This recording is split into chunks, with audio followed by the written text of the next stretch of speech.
మంత్రి నిమ్మల రామానాయుడు తిరుమల శ్రీవారిని దర్శించుకున్నారు. ఉదయం దర్శన సమయంలో స్వామివారిని దర్శించుకున్న మంత్రి ప్రత్యేక పూజలు చేసి మొక్కులు చెల్లించుకున్నారు. అనంతరం అర్చకులు ఆయనకు తీర్థ ప్రసాదాలు అందజేశారు. ప్రజల ఆశీస్సులు, శ్రీవారి ఆశీస్సులతో ఏర్పడ్డ కూటమి ప్రభుత్వం తిరుమల పవిత్రతను కాపాడుతోందని మంత్రి తెలిపారు.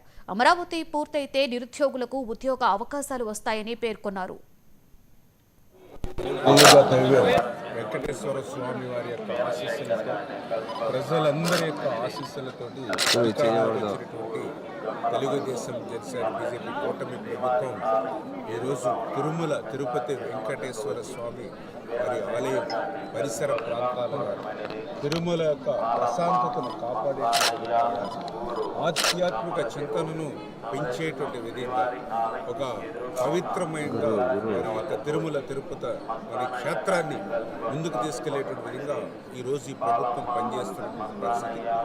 అదేవిధంగా పెద్ద ఎత్తున లక్షలాది మంది వచ్చేటువంటి భక్తులకి ఏ విధమైనటువంటి ఇబ్బందులు సమస్యలు లేకుండా వాళ్ళకి కావలసినటువంటి అన్ని వసతులను కూడా మరి పూర్తి స్థాయిలో ఈ ప్రభుత్వం మరి అధికారులు దృష్టి సారించి మరి ఆ యొక్క భక్తులకు అన్ని సౌకర్యాలు కూడా ఏర్పాటు చేసే విషయంలో కూడా మరి ప్రజల నుంచి కానీ భక్తుల నుంచి కూడా మంచి స్పందన, అన్నప్రసాదాల దగ్గర నుంచి ఉచిత అన్నదానం దగ్గర నుంచి మరి ఇక్కడ కౌంటర్ల దగ్గర అందించే వసతుల దగ్గర నుంచి అన్నిటి నుంచి కూడా ప్రజల నుంచి కూడా ఒక మంచి భావన ఈ ప్రభుత్వం వచ్చిన తర్వాత మళ్ళీ ఈ యొక్క తిరుమల తిరుపతి వెంకటేశ్వర స్వామి యొక్క పవిత్రతను కాపాడే విధంగా పనిచేస్తున్నారు అధికారులు, ప్రభుత్వం అనేటువంటి భావన ఈరోజు అందరిలో కలగడం చాలా శుభపరిణామం అని చెప్పి తెలియజేసుకుంటూ, అదేవిధంగా మేము కూడా ఈరోజు వెంకటేశ్వర స్వామి గారిని దర్శించుకుని కాలినడకన తిరుమల చేరుకుని మరి వెంకటేశ్వర